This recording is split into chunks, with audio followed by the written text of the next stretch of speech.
पूरी सुविधा, पूरी व्यवस्था में बच्चों के ब्राइट फ्यूचर के लिए श्री राम इंटरनेशनल स्कूल, काको रोड, जहानाबाद। झुनाठी गांव की घटना के खिलाफ राजद 12 दिसंबर को करेगी पैदल मार्च। शराब चेकिंग के नाम पर बेवजह लोगों को परेशान कर रही है पुलिस। सुदय यादव घटना की उच्च स्तरीय जांच कर शामिल अधिकारियों पुलिस कर्मियों पर हो कार्रवाई। बीते दिनों उत्पाद विभाग की टीम द्वारा झुनाठी गांव में शराब चेकिंग के नाम पर ग्रामीणों के साथ बेवजह बर्बरता किए जाने के विरोध में सोमवार को राष्ट्रीय जनता दल जहानाबाद कार्यालय में बैठक भी आयोजित किया गया। बैठक के बाद विधायक ने कहा कि हम लोग आंदोलन चलाएंगे एवं 12 दिसंबर को झुनाठी से समाहरणालय तक पैदल मार्च निकालेंगे। देख लीजिए, बिहार में जब से शराबबंदी हुई है तब से ही उत्पाद विभाग और बिहार सरकार के जो पुलिस महकमा है, शराबबंदी के नाम पे गरीब गुरुए लोगों का शोषण दोहन करने में लगी है। उसी का ये उदाहरण है जहानाबाद जिला का रतनी फरीदपुर प्रखंड का झुनाठी, जो एक चट्टी है, बाजार है छोटा, वहाँ हम लोग किसी भी परिस्थिति में शराबबंदी के पक्षधर हैं और रहेंगे, क्योंकि हम लोग गांधी के आदर्शों को मानने वाले हैं। हम लोग बाबा साहब अम्बेडकर के संविधान में विश्वास रखते हैं और ख़ास करके मैं, जो राष्ट्रीय जनता दल के नेता हमारे राष्ट्रीय अध्यक्ष परम आदरणीय श्री लालू प्रसाद यादव के विचारधारा में विश्वास रखते हैं, तेजस्वी प्रसाद यादव जी के कार्यों में विश्वास रखते हैं, तो इस तरह के लोग किसी भी परिस्थिति में कानून को हाथ में नहीं लेना चाहता है, न अपने लोगों को लेने देना चाहता है। झुनाठी में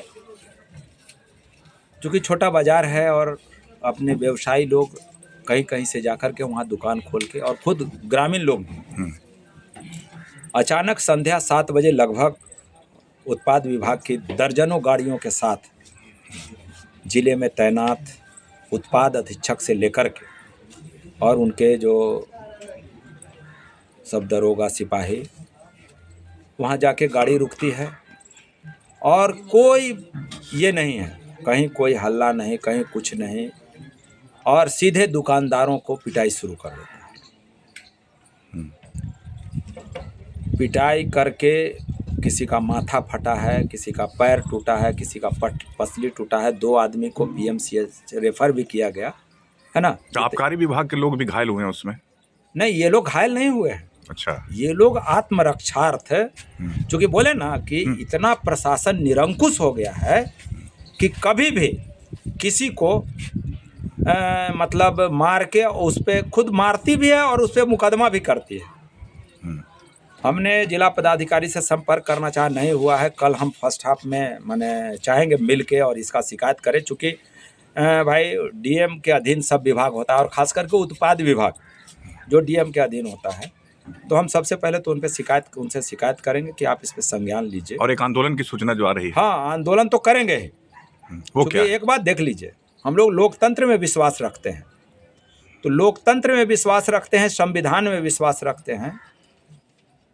तो लोहिया जी ने कहा था कि जब सड़क सूना होगा तो सदन आवारा हो जाएगा, और आज उनकी जो बात है वो पूरी तरह जीवंत दिख रहा है। आज हम लोग सड़क पे नहीं हैं तो सदन भी आवारा है।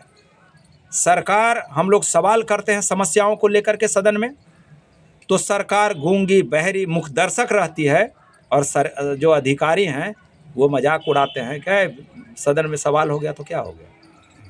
तो इन सब सवालों को लेकर के हम लोग पूरी मजबूती से पहले तो कल जिला पदाधिकारी को हम लोग देंगे कि भाई आप अपने जो उत्पाद विभाग के अधिकारी हैं, सिपाही हैं, कर्मचारी हैं, उन पर एफआईआर करिए, नहीं तो हम लोग सड़क पर उतर के इसका प्रतिकार करेंगे और सरकार के मुखिया को आना है ना, तो उनके सामने भी इस सवाल को चैंपियन करने का काम करेंगे। आंदोलन क्या होगा सर? आंदोलन पूरे लोकतांत्रिक तरीके से आंदोलन हम करेंगे, पूरे संवैधानिक व्यवस्था को दुरुस्त रखते हुए करेंगे, चूँकि हम लोग लोकतंत्र के मानने वाले लोग हैं, लोकतांत्रिक व्यवस्था में विश्वास रखते हैं, हम लोग यही तय किए हैं कि हम लोग झुनाठी जहाँ घटना स्थल है, जहाँ जुल्म हुआ है, जहाँ अत्याचार हुआ है सरकार के अधिकारियों के द्वारा, हम उसके खिलाफ में जहानाबाद तक हम पदयात्रा करेंगे और फिर जिला पदाधिकारी को हम मिल करके उसका ज्ञापन देंगे। बेहतर शिक्षा सही मंजिल Ramakrishna Paramhans Vidyalaya affiliated to CBSE New Delhi 10+2 तक मान्यता प्राप्त। बच्चों के स्वर्णिम भविष्य के लिए डायरेक्टर चंद्रभूषण शर्मा उर्फ भोला बाबू के निर्देशन में बच्चों की जिंदगी को सही राह दिखाता रामकृष्ण परमहंस विद्यालय, यानी बच्चों का ब्राइट फ्यूचर।